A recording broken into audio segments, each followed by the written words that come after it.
first things first, you're going to want to download Blender Kit from the description. And this is basically an example of what happens when you scale on the wrong axes. So go ahead and download an image of the front of a bread, like how I have, for example, in this image right here in mine. So then make sure you download it and then to your computer, then drag it into Blender. You have to have it downloaded in order to be able to drag it into Blender. So make sure you now go ahead and create a cube or use the default cube, and make sure that just make sure the bread and the reference image we're using are in each other, because you kind of want to be able to work directly off the bread.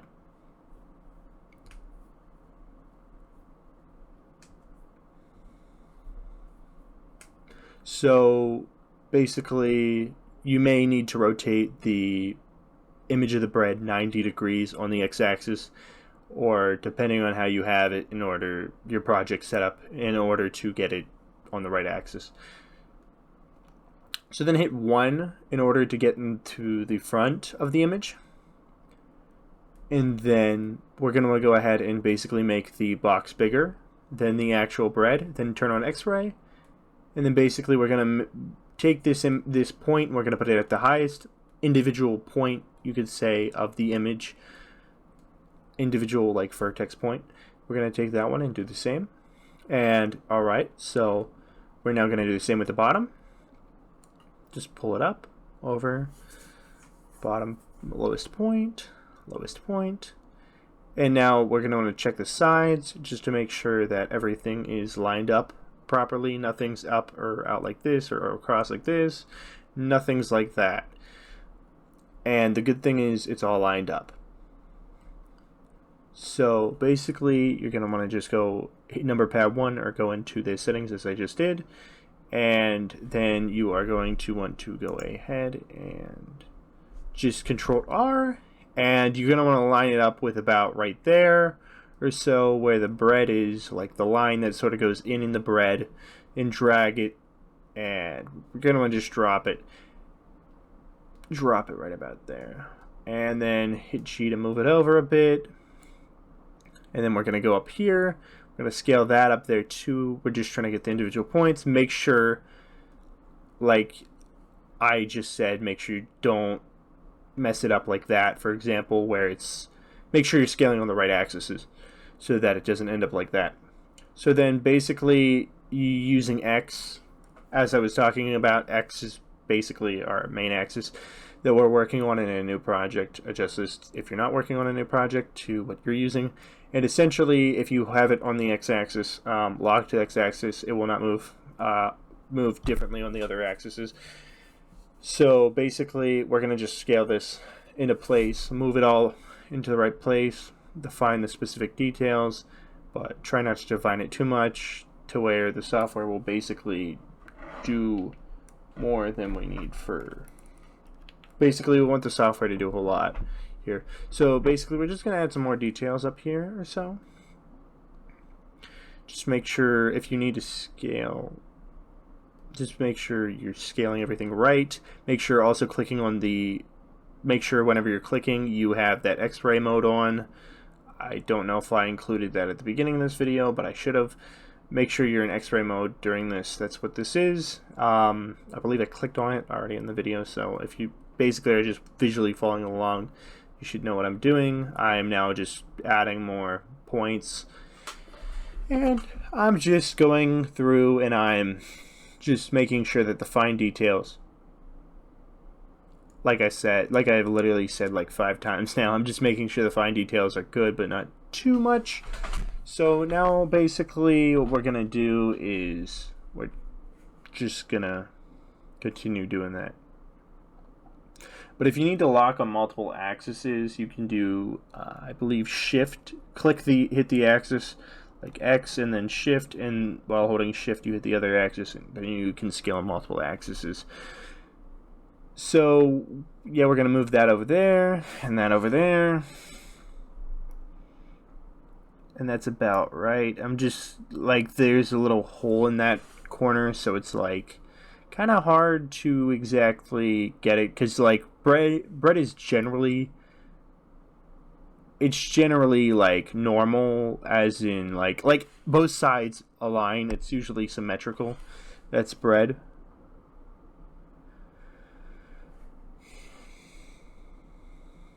So we're actually just going to hide the image that we started with. So we have the bread, and as you can see, I kind of screwed up a bit because there's some points that are not lined up. Like, you can see it's like protruding like midway through the bread outwards. So basically, as I was saying, if you need to scale multiple axes, shift and then press, for example, Y, and then shift, I think that's X or Z. But basically that's multiple axes. But basically it prevents you from scaling on the third axis that is not selected.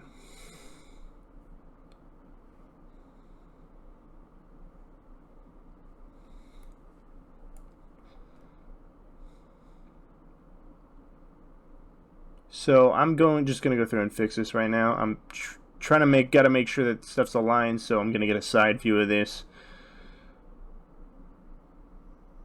So basically, right side, I'm gonna just scale this inward. I did it wrong. There we go. Okay. So, and then that's scaled inward. I think I have one more other thing. Maybe. Yeah, I screwed those axes up.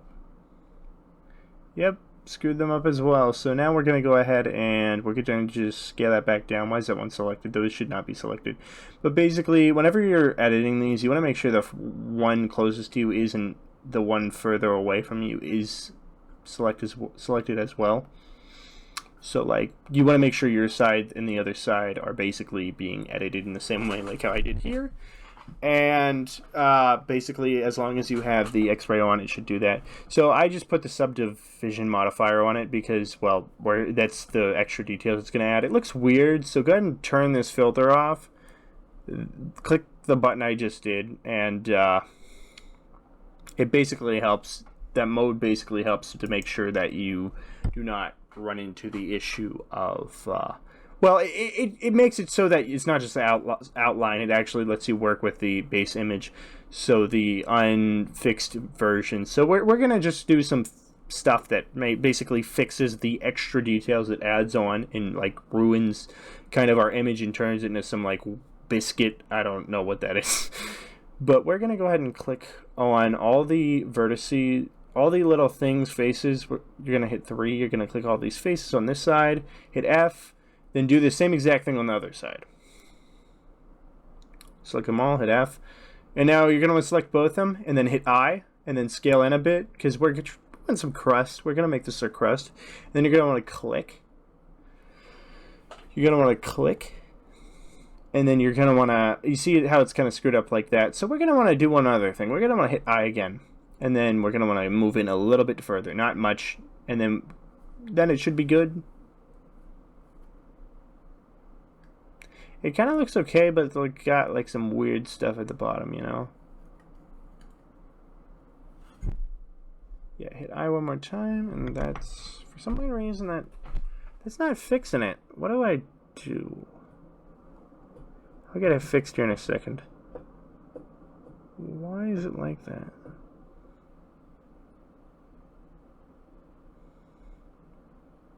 Maybe it's the quality that I didn't hit. Or I think I gotta do the thing one more time. Does solidify help? Nope. Oh, well, there's that scale if you want to make your bread a bit more poofy. If y'all are up for poofy bread, that's doable for sure. So yeah, that solidifier and changing the thickness, I believe it is, to a negative value will make it more poofy. But we're gonna keep ours like this, and we're gonna shade it smooth. Did that fix our issue? I think it did. Okay, and then we're gonna just click all this, click on the edges. But actually, I just remembered that's probably not the best idea. So It's a lot easier. We could probably just click on the edges, both edges, and then add the texture to that, and then use the default set to that to the edge, and then use the default texture for the actual breading, like of the bread. So we're gonna go ahead and just search up bread because we want like the inside of the bread, and I guess procedural bread would be fine. I don't know what that actually would look like, but we can do that, and let's see what it looks like. Keep in mind that procedural stuff is really hard to render, so it's actually making stuff, not just repeating an image, and that's what kind of made this take a while. And oh yeah, make sure you also change your viewport status so to being able to render actual materials. And there's the issue that we had earlier. So we're gonna just hit I again, and we're gonna do that again. Scale it a bit, and yeah, there it is. That's our texture, but it kind of looks like crap. So I'm gonna go in. I'm gonna use a different bread texture. I'm gonna just take it off, and my computer actually gets a lot faster because of that. We're gonna take this image, and we're gonna go up, and we're gonna go to the UV section, and we're gonna change. We're gonna use I think it's the cube, if I'm right. We're gonna use a cube UV. Cube scaling or something like that, right? Square projection. Oh wait, that's what it's called. I think square projection. Go bottom left. We're gonna change this out to about where we want it to look. We don't want it to look too like weird. So basically, we're gonna just find where it kind of looks natural. It doesn't really look natural there, but then again, I think I need to hit I again and redo what I just did again. So I scale in a little bit in, and yeah, that fixed it on that side. So then we're gonna do it.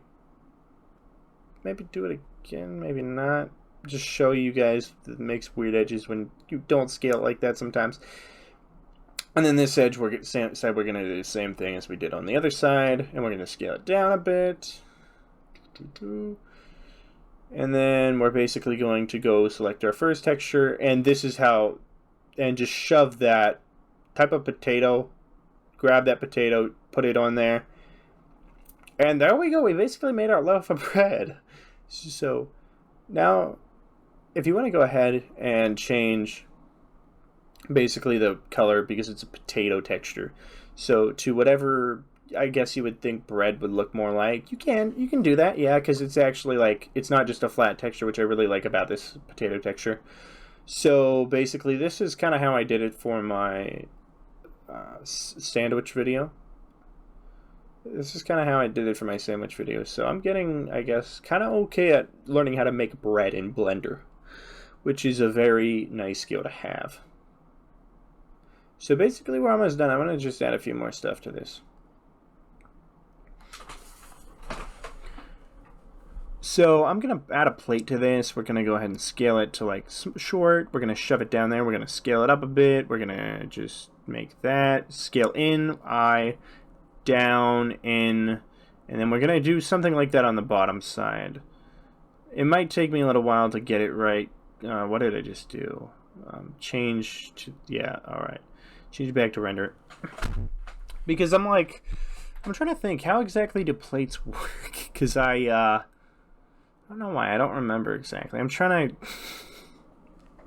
I think I do, so, I mean, I'm going off what my brain tells me. This may not be exactly correct. You guys do your plate however you want to. I'm not going to judge you all.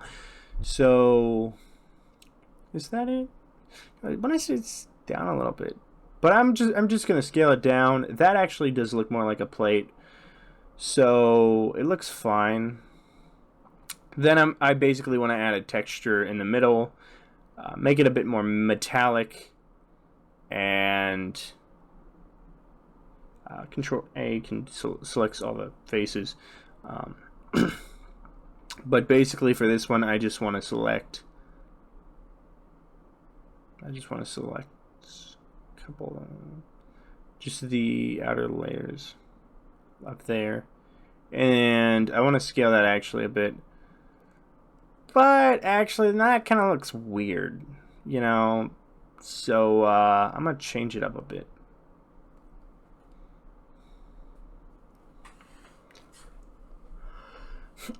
So yeah, the plate's too tall. I'm gonna shove it down a bit. Shove that down. Make it a bit smaller. I'm just gonna do that. I'm gonna make some new textures so that the bottom of the plate doesn't look like, so you can actually kind of see like the different face, some of the different faces. So I'm gonna make that a bit metallic. I'm gonna then take that one and make the rest of the plate just kind of like a dark gray with some metal, but I want it so you can actually tell a bit of a difference between the plate and the edges. And then I'm gonna do some fine tweaking to the plate itself.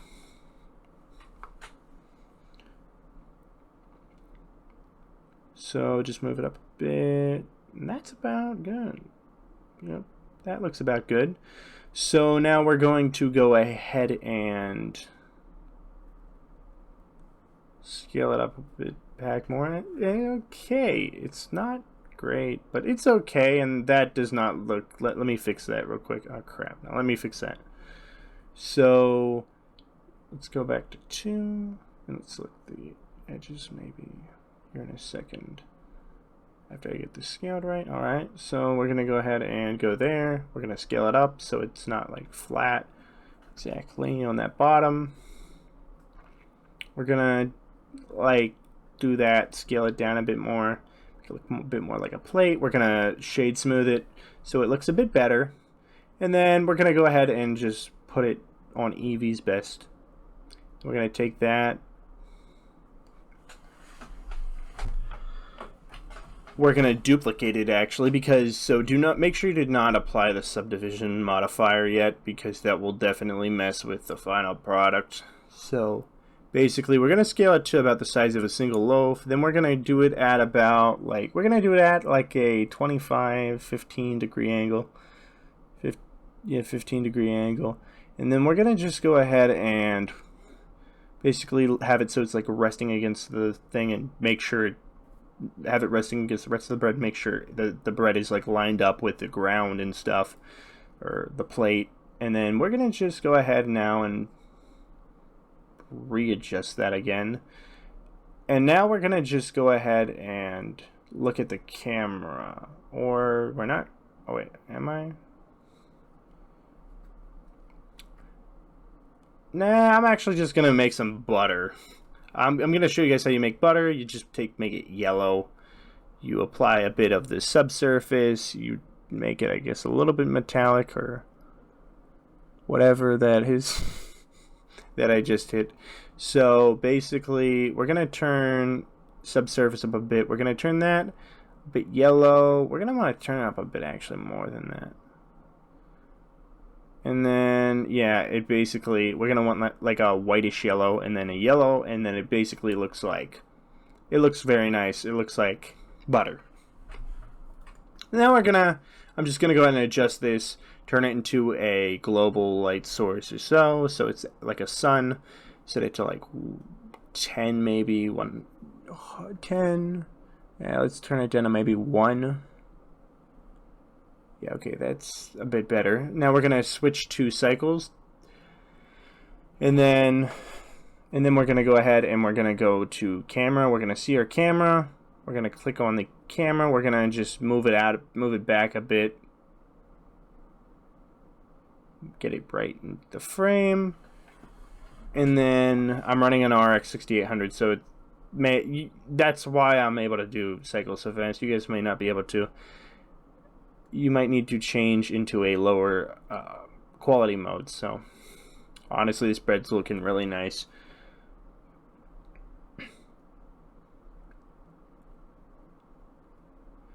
But so yeah, you're gonna want to add a subdivision, change it to 2. We're gonna just put that on the plate to make it look nicer. And I like doing stuff in Blender, so I'm kind of sorry for the crabby video. I have a feeling because I used Bandicam, that was a complete joke. The video is basically a joke, but this one's actually kind of serious. So we're going to use the solidify, I guess, because maybe that does something. I'm not sure exactly right now. But I'm just trying to make it so that the plate doesn't look like it's too small or stuff. Just adjusting the properties of individual things right now. I don't actually know why I added that. I think I meant to add another subdivision surface.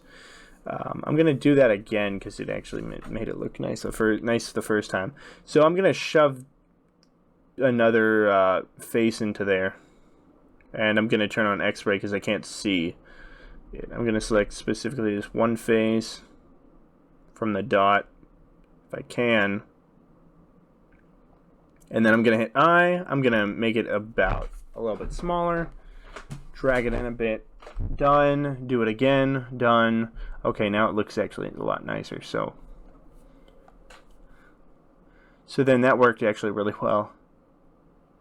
But you know, I literally have over 600 hours in Blender at this point, so I kind of have come up with my own ways. I'm not 100% sure if what I'm doing is necessarily the professional recommended way of making stuff, but I would say I make stuff that looks at least half decent and is not bad. Even if it does use some questionable practices on how I make stuff, like, unlike your, I don't know, like Blender Guru would, or... Well, clearly I do, dude. His videos are like so detailed and planned out from the beginning. It's not even funny. But basically, you're going to want to go into the rendering tab, or not the rendering tab, dang it. The scene tab, that's what I meant to say. It's this one. Make sure you change your device from CPU to GPU, because that will definitely make it go a lot faster. Because that's actually probably one of the first things you should do, but it's fine. It's whatever, dude. If you want to turn on denoise, it's up to you. It's totally optional. It might make the image look a little bit weird, but you know, that's kind of it. This has basically just been a video about how to make bread in Blender and some butter. No one's forcing you to use that. If you want to change it up to higher frame, you'll actually get higher detail because I guess more detailed, more frames have already been rendered. It looks nicer. The bread kind of, I would say, looks nicer. The texture has. If you change the rendering frame, which actually starts the denoising frame. And after you do that, you go up to the top left, hit render, and you're done. So basically, this has been my entire video about Blender. And thanks for watching. So I hope this is a lot more useful than the other one. I'll probably end up deleting the other video. I'm not sure at this moment. I'm probably just going to end up deleting the old video. Have a nice day.